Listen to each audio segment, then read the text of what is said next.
Let me show you how we can use the FFL Boss extension to automate not just ATF forms, but also the FBI LEEP system also.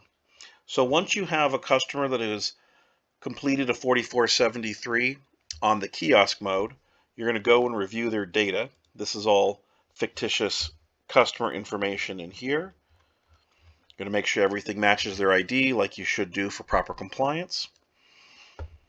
And then you're going to use our assisted LEEP right here, which this button allows the FFL Boss extension to run a background check.